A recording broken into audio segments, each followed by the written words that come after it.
June 1945. Okinawa. The air inside the limestone caverns of the Haiburu Hills is a stagnant soup of humidity, the copper tang of blood, and the sickly sweet rot of untreated gangrene.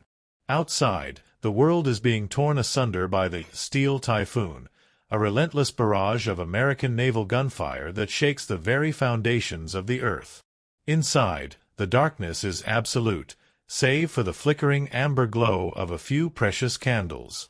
A young Japanese nurse, her white uniform now a mosaic of gray ash and dark stains, presses her back against the weeping stone wall.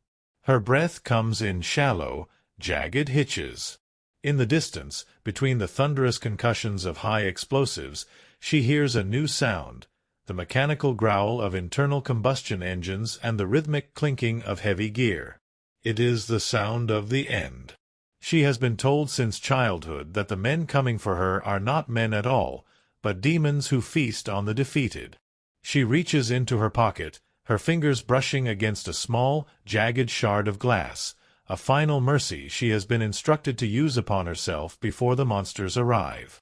The silence of the cave is suddenly violated by the crunch of boots on loose gravel near the entrance. This moment in the summer of 1945 represented the collision of two irreconcilable worlds. 4 years, the Japanese Empire had cultivated a culture of supreme sacrifice, where surrender was not merely a disgrace but a spiritual death. The students of the Himuri Lily Corps, young women barely out of secondary school, had been thrust into the meat grinder of the front lines, acting as the primary medical support for an army that was rapidly running out of everything but fanatical resolve.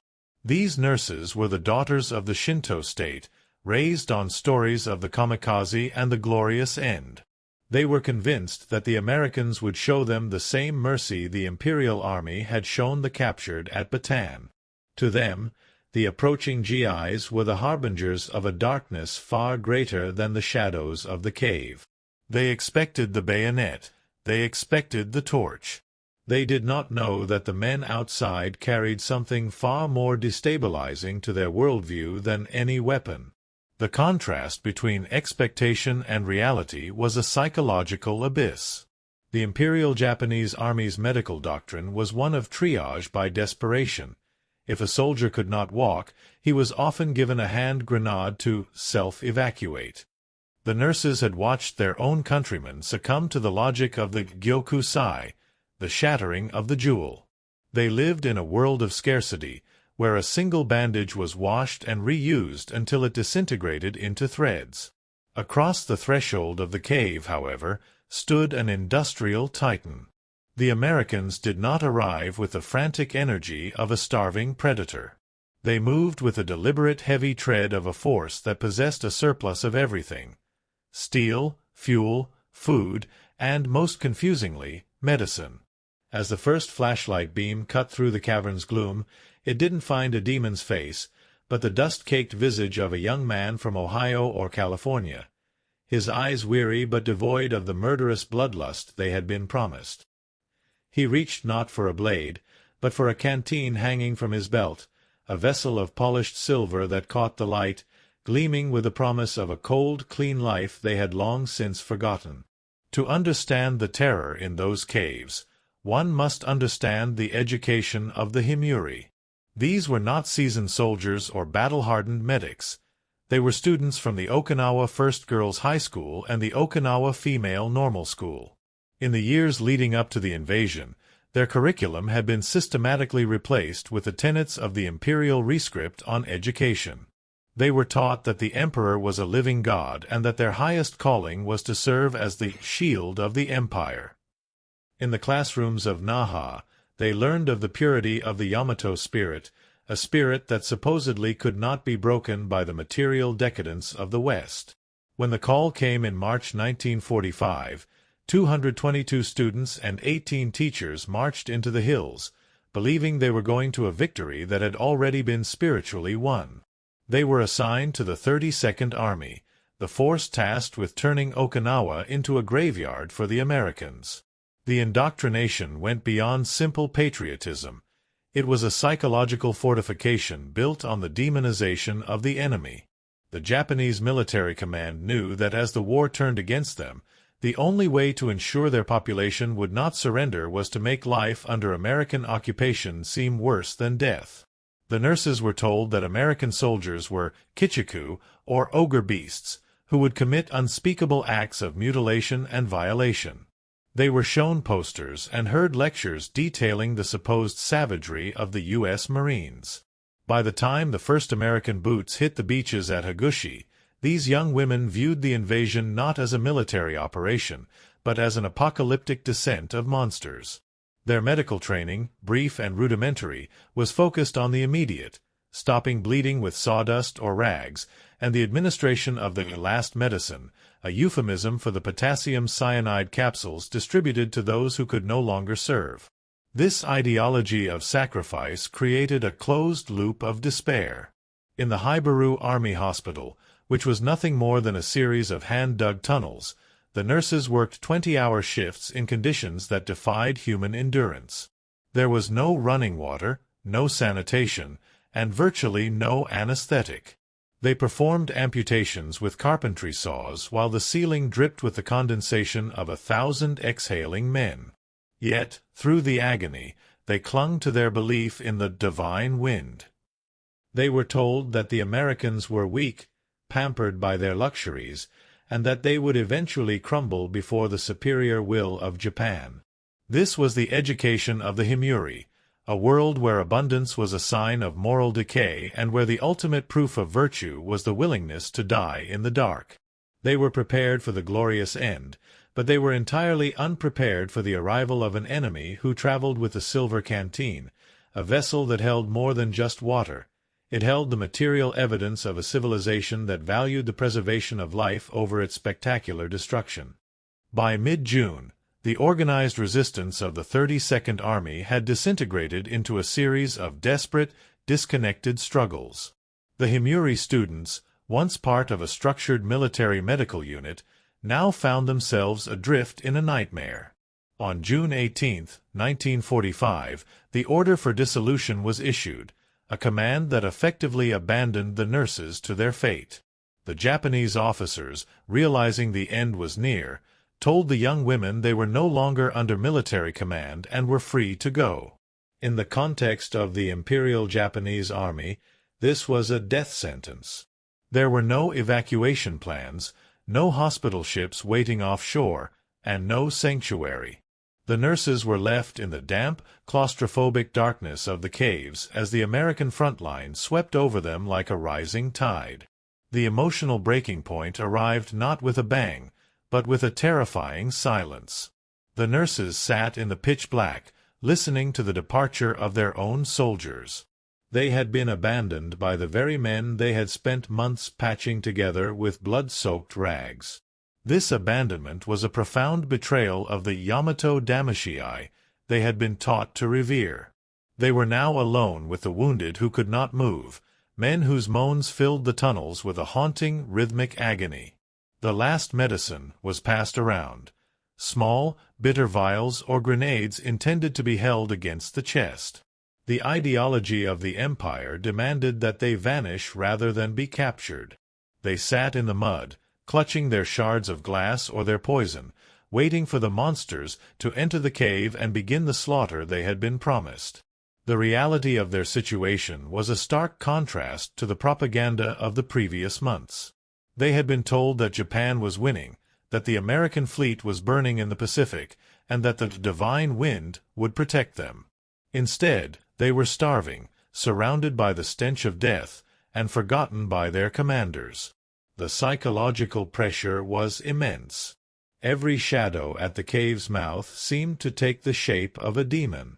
They heard the muffled thud of American satchel charges and the roar of flamethrowers nearby, sounds that confirmed their worst fears. Yet, in the pockets of several nurses, tucked away near their suicide tools, were small, empty tins that had once held meager rations, relics of a scarcity that had defined their existence. They were prepared to die for a cause that had already left them behind, unaware that the approaching enemy was not coming to finish the slaughter, but to offer a cool draught from a silver canteen. The silence in the Hibaru cave was not a peace, but a predatory tension.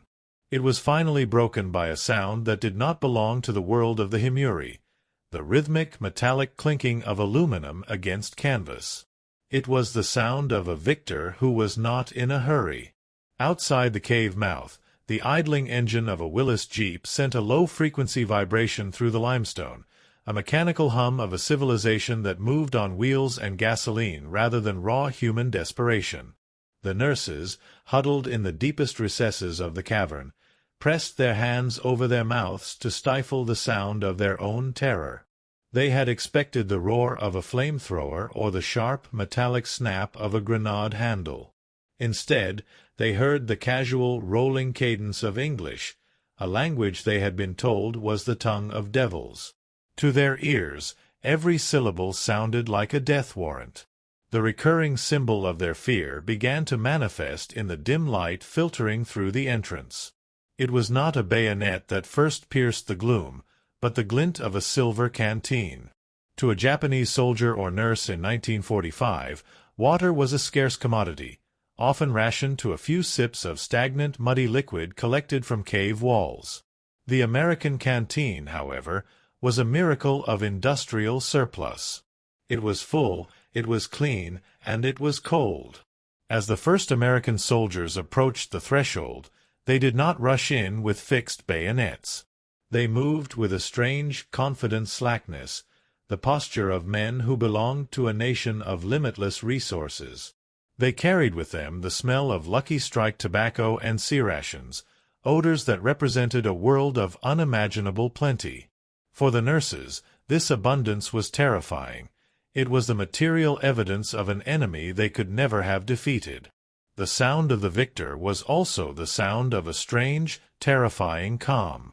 The Americans used loudspeakers, their voices echoing through the tunnels, calling for surrender in a broken, accented Japanese.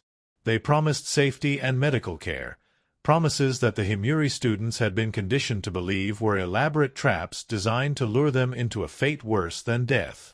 The nurses watched as several wounded Japanese soldiers, driven mad by thirst and the heat, crawled toward the light. They expected to see these men executed on the spot. Instead, they saw the demons reach down, unscrew the caps of those silver canteens, and pour water into the parched mouths of their enemies. The clink of the metal cap against the canteen's neck was a bell tolling for the death of their old world. It was a sound that signaled the arrival of a force that did not need to be cruel to be powerful, a force that used its abundance as a tool of subversion against the very ideology that had brought these young women to the brink of suicide. The dust motes danced in a single sharp shaft of sunlight that lanced into the cavern's mouth. Through the haze, a lone American medic stepped forward, his silhouette appearing massive and alien against the brightness. He did not carry a rifle. Instead, his hands were occupied by a canvas aid bag and that recurring gleaming symbol of the West, the silver canteen.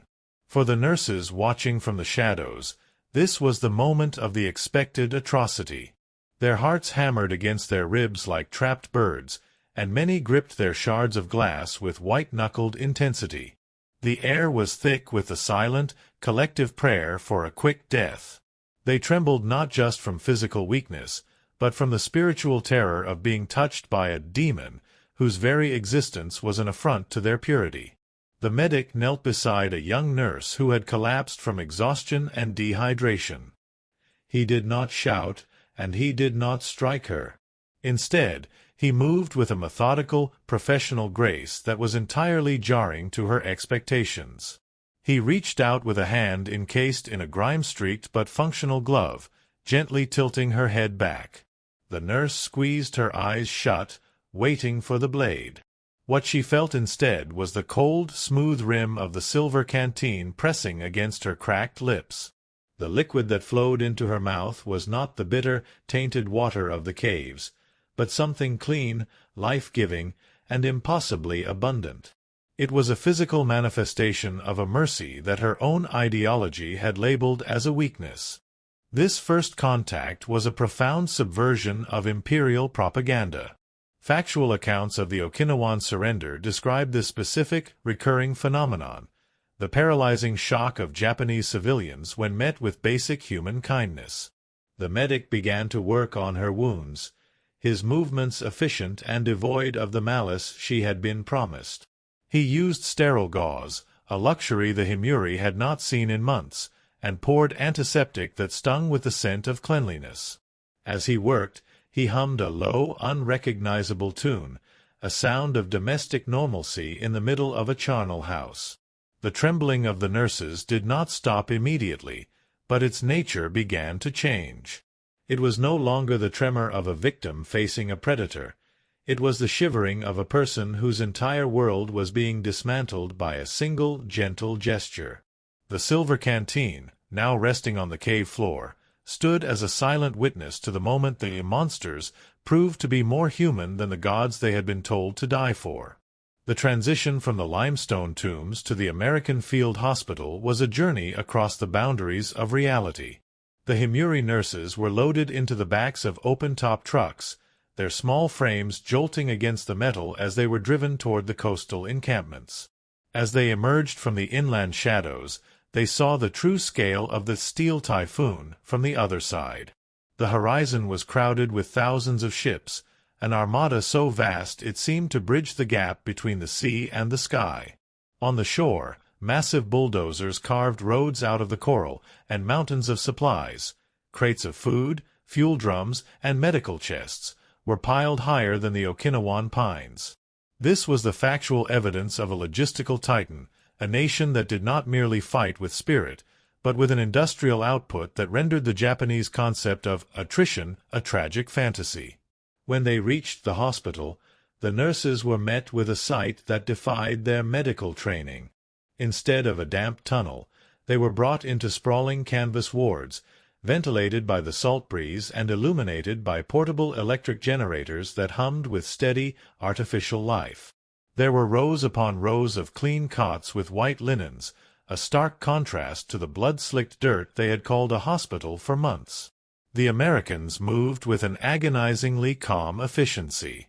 Doctors in clean olive-drab fatigues moved from patient to patient, treating Japanese prisoners with the same methodical care they gave their own wounded. There was no hierarchy of suffering here. The triage was based on the severity of the wound, not the color of the uniform. The nurses watched, trembling, as the demons administered life-saving doses of penicillin, the miracle drug that was virtually unknown in the Japanese ranks, using sterile glass syringes that caught the sunlight. The presence of such abundance was a psychological assault on their indoctrination. In the Imperial Army, medicine was a precious, dwindling resource to be guarded and rationed. Here, it was treated as a fundamental right of the living. The nurses saw crates of oranges, mounds of white bread, and the recurring ubiquitous silver canteen, which was never empty. Every time a nurse showed signs of thirst, a passing orderly would unscrew a cap and offer a drink, a gesture repeated so often it became a rhythm of the ward. The factual records of the time note that many Japanese survivors were initially convinced they were being fattened up for a specific, cruel execution, unable to comprehend a culture that would spend such immense resources on the care of a defeated enemy. They sat on their cots, clutching the soft wool of American blankets, their eyes wide as they tried to reconcile the monster of the propaganda with the man who brought them a tray of hot food and a fresh bandage. The silver canteen, resting on a bedside crate, gleamed with a quiet, industrial majesty, signaling that the war of ideologies was being won not by the sword, but by the sheer, overwhelming weight of American mercy. The transformation of the Himuri students deepened as they witnessed the luxury of mercy in the coastal camps. In the world they had left behind, sacrifice was the only currency, and scarcity was a proof of spiritual purity. To the Japanese military command, a soldier's value ended the moment his body failed. To the Americans, a life was an investment worth a king's ransom in logistics. The nurses watched, paralyzed by a strange new cognitive dissonance, as American orderlies moved through the wards with trays of white bread, so soft and pale it looked like a confection, and slices of canned pineapple that smelled of a tropical paradise untouched by gunpowder. This was the material reality of a democracy, a system so robust it could afford to be sentimental about its enemies. The nurses, who had spent months scavenging for edible roots in the Okinawan mud, found themselves weeping not from pain, but from the sheer, overwhelming weight of this abundance. Central to this transformation was the recurring presence of the silver canteen. In the heat of the Okinawan afternoon, the metal surface of the canteens would sweat with condensation, a sight that seemed like a miracle to those who had lived through the drought of the caves. The Americans did not ration the water. They shared it with a casual, almost reckless generosity. Every time a nurse reached for a drink, she was touching the physical manifestation of a civilization that had conquered the problem of survival. The silver canteen became a silent teacher, whispering a truth that contradicted every lecture they had heard in the schools of Naha. If the Americans were the ogre beasts they had been told to fear, why were they spending their precious fuel to transport clean water to the daughters of their enemies? Why were they using their steel to build hospitals instead of cages? This luxury of mercy was a weapon more effective than any bomb. It targeted the very foundation of the Yamato spirit, which relied on the belief that the West was a hollow, soulless machine. The nurses saw that the machine was, in fact, incredibly soulful in its attention to the individual. They saw American soldiers sitting on the edge of their cots, sharing chocolate bars with Okinawan children, the same children the Japanese army had used as human shields or messengers of death. The ideology of the suicide charge began to rot away, replaced by the terrifying, beautiful realization that life had a value independent of the state. The silver canteen, resting on the bedside table, was no longer just a tool for hydration. It was a symbol of a world where the cup was always full, and where the first instinct of the powerful was to offer a drink to the thirsty. The trembling of the nurses' hands as they held the cool metal was the physical echo of a soul being liberated from a lie. Communication between the broken daughters of the Empire and the victors of the West moved beyond the reach of words. In the wards of the American field hospitals, a profound silence replaced the screams of the caves, filled only by the steady, rhythmic hiss of oxygen and the soft padding of rubber-soled boots on plywood floors. The Himuri nurses, once the primary agents of Japanese medical triage, now found themselves on the receiving end of a clinical care that was as alien as it was meticulous. When an American doctor leaned over a patient, his hands were steady, his touch devoid of the frantic, trembling desperation that had characterized Japanese medicine in the final months. He did not ask for a sacrifice, he asked for a pulse. This was the language of care, a universal dialect of the individual's right to persist. Documented accounts from the medical officers of the 10th Army reveal a recurring observation: the sheer, paralyzing confusion of the Okinawan survivors when confronted with basic hygiene. The nurses were given soap, thick, fragrant bars that lathered into a white mountain of cleanliness, and fresh towels. For young women who had spent weeks with mud caked in their pores and the stench of death in their hair, this was more than a cleaning.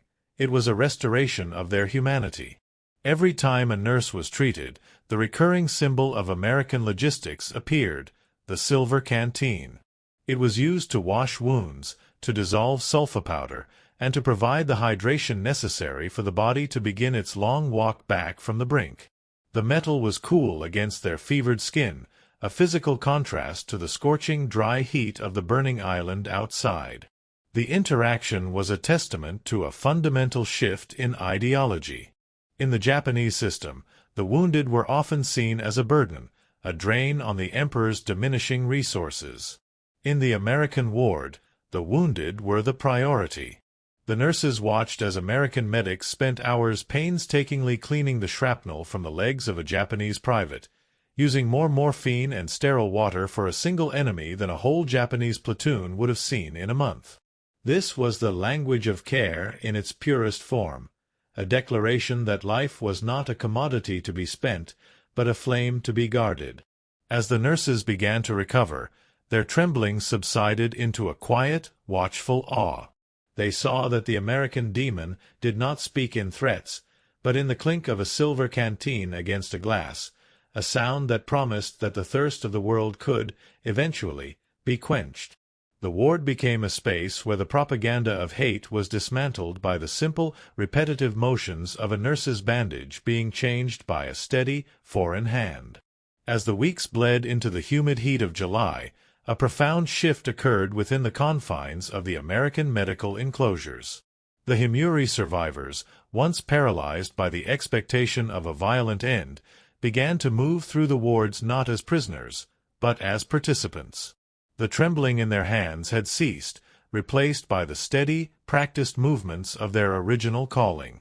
They began to assist the American surgeons and corpsmen, acting as translators and auxiliary nurses for their own wounded countrymen who were still arriving from the final, shattered pockets of resistance.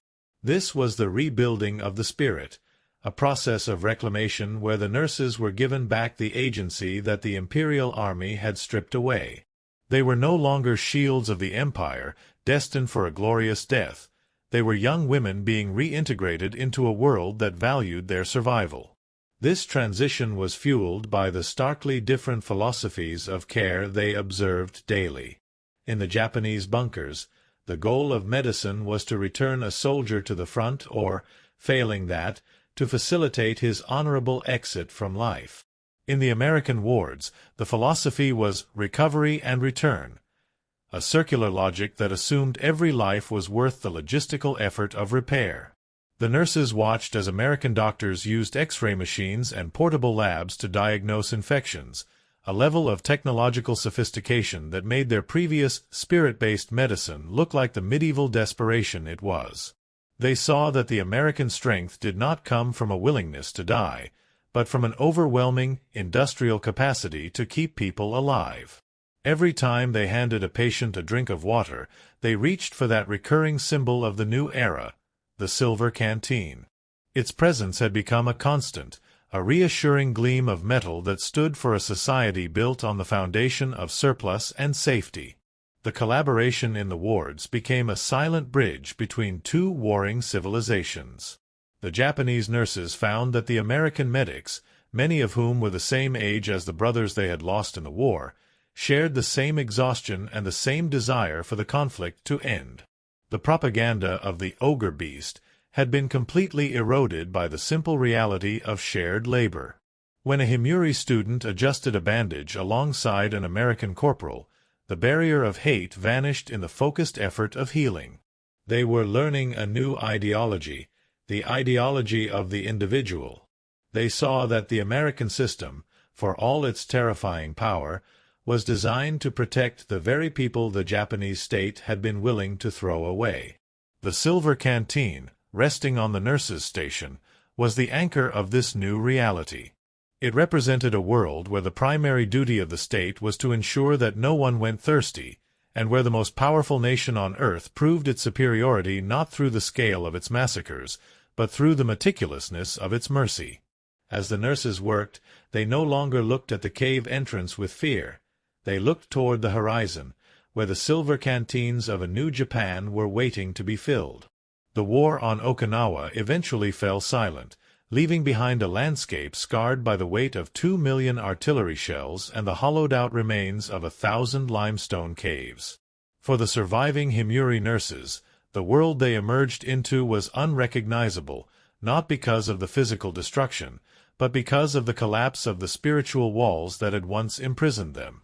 The steel typhoon had passed, but in its wake stood a new reality defined by the material and moral abundance of a nation that chose to heal rather than destroy. The trembling that had defined their first encounter with the Americans was gone, replaced by a quiet, enduring dignity. They had been prepared to die for a god-king in the darkness, but they were saved by men who carried the silver canteen, a vessel that had become the ultimate symbol of a democracy's strength. This transformation was the true victory of the Okinawan campaign. While the military maps recorded the capture of airfields and ridges, the deeper conquest occurred in the field hospitals where the ideology of the suicide charge was dismantled by the simple act of a bandage being changed. The nurses realized that the American abundance was not a sign of moral decay, but the fruit of a system that valued the individual life enough to provide for its defense and its recovery. The factual legacy of these women is one of reconciliation. Many spent the post-war years dedicated to peace, sharing the story of the monsters who had offered them water when their own leaders offered them poison.